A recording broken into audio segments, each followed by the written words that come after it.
Buenas tardes, mi nombre es Fer María Quintero Zanabria y en este video voy a presentar de manera cronológica el proceso histórico y la evolución de la educación sostenible desde los horizontes críticos. Bueno, para empezar, me parece algo muy importante aclarar. Cuando se habla de educación sostenible, muchas veces se piensa solo en reciclar, en sembrar árboles o hablar del cuidado del planeta. Pero el tema en realidad va mucho más allá. La educación está conectada con problemas sociales, ambientales, económicos y sobre todo, para mí el más importante, culturales. Y que no se puede entender por separado cada uno de ellos. O sea, la educación no ocurre por fuera de la realidad, sino en medio de ello. Por eso mismo, también tiene la responsabilidad de ayudar a comprender y a transformar o a transformarla. Bueno, ese es el contexto general desde que hay que entender la educación sostenible. Ahora sí, si miramos la evolución histórica, un primer momento importante aparece en 1973 con el economista alemán Ernst Schumacher en su obra Small is Beautiful, traducida en español como Lo pequeño es hermoso. Schumacher hace una crítica al modelo económico occidental y advierte que los recursos naturales no son infinitos, que muchos son limitados y que no se puede seguir pensando en el progreso como si la naturaleza aguantara todo. Este es un momento clave porque aquí empieza a tomar forma a una crítica muy fuerte al crecimiento sin límite. En esta etapa todavía no se habla de la educación sostenible como tal, pero sí se siembra una base importante. La idea es de que el modelo dominante de desarrollo no solo es suficiente, sino también insostenible. Después viene un segundo momento que para mí marca un cambio muy fuerte. En 1987, la Asamblea General de las Naciones Unidas publica el informe Nuestro Futuro Común. Allí se consolida la definición del desarrollo sostenible como aquel que satisface las necesidades del presente sin comprometer las capacidades de las futuras generaciones para satisfacer las suyas. Este documento no lo da un peso político y social y enorme al tema, porque ya no se queda en la crítica académica, sino pone sobre la mesa preocupaciones mundiales por problemas como el deterioro ambiental y el calentamiento global. Bueno, en este punto todavía se habla más de sostenibilidad que de educación sostenible, pero ya se empieza a ver algo muy importante. Si el mundo necesita otro tipo de desarrollo, entonces también necesita otra forma de educar. Un tercer momento llega en 1992, con la Cumbre de la Tierra en Río de Janeiro. Aquí hay un avance importante, porque se reconoce que los problemas ambientales no van solos, sino que están relacionados con lo social y lo económico. En esa conferencia se concluye que los diferentes sectores son interdependientes y que el éxito no depende de los otros. También salen resultados importantes como el Programa 21, la Declaración de Río, la Convención de Marco de Naciones Unidas y la creación de una Comisión sobre Desarrollo Sostenible. ¿Por qué esto importa para la educación? Porque desde aquí empieza a quedar más claro que no basta con hablar del ambiente como un tema aparte. Si los problemas están conectados, la educación debe empezar a formar personas capaces de entender esa conexión. Ahí la evolución da otro paso. La sostenibilidad empieza a pedir una educación menos fragmentada y más consciente de la realidad. Más adelante, en el 2002, se realiza la Cumbre Mundial sobre el Desarrollo Sostenible en Johannesburgo. En este momento se trabajan asuntos como el acceso al agua, la energía, la producción agrícola y la biodiversidad, pero además se pone un énfasis en temas sociales como la erradicación de la pobreza, el acceso al agua, el saneamiento y la salud. Eso muestra algo muy importante. La sostenibilidad no se puede reducir a una producción ecológica. También tiene que ver con justicia social, con condiciones de vida y con dignidad humana. Desde mi punto de vista, aquí la educación sostenible da otro giro, porque ya no solo se espera que enseñe a cuidar recursos, sino también como a comprender que no puede haber sostenibilidad real donde sigue existiendo exclusión, pobreza y desigualdad.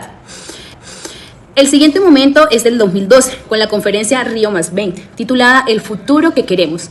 Esta reunión buscó renovar el compromiso político como el desarrollo sostenible, revisar avances y reconocer las brechas que todavía seguían abiertas allí que se reafirmó que las personas son el centro del desarrollo sostenible y se conformó una comisión para pensar una hoja de ruta frente a los problemas de la humanidad.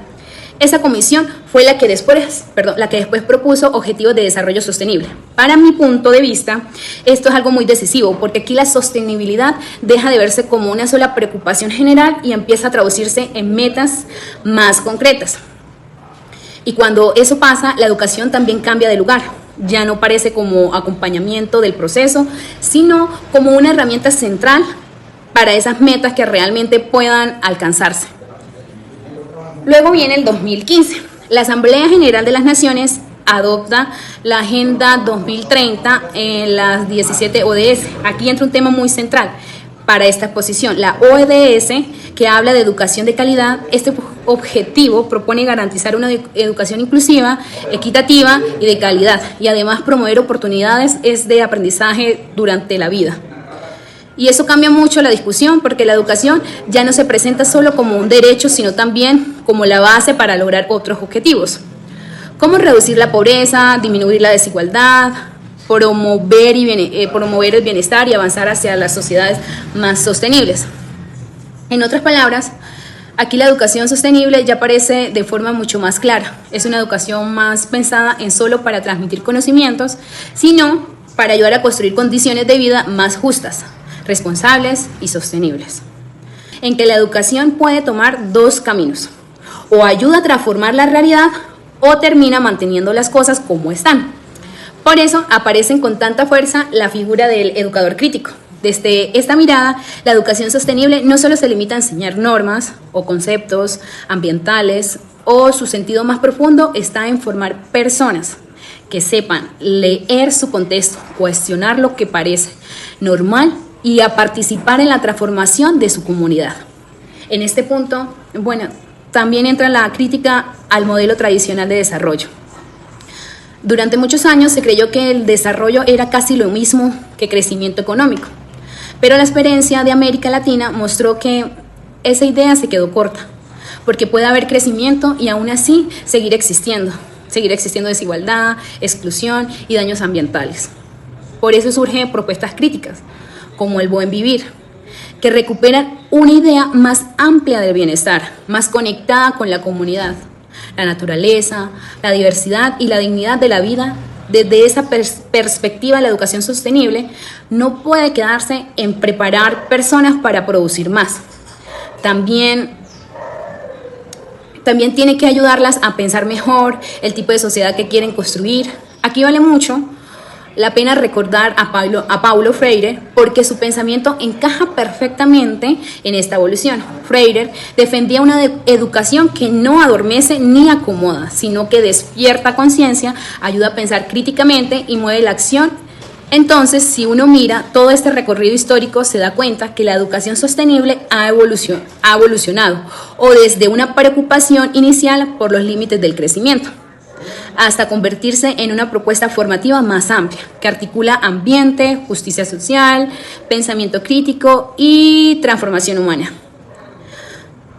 Si llevamos esto a Colombia, el material muestra que el país acogió la Agenda del 2030 y ha tratado de articularlas con sus políticas y territorios. Por ejemplo, se cree que la Comisión ODS, mediante el decreto 280 de 2015 y desde CONES, se demostró objetivos y líneas de acción para implementar la ODS, entre ellas el seguimiento y el fortalecimiento estadístico, la estrategia territorial y la interlocución con actores no gubernamentales. Además, el material concluye algo muy importante, que la implementación de Agenda del 2030 en Colombia requiere la sinergia de las instituciones, sociedad civil y medios de comunicación, y que el sistema educativo es clave para el logro de las metas.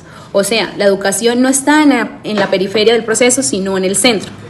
Para cerrar, considero que la evolución de la educación sostenible deja una enseñanza muy clara.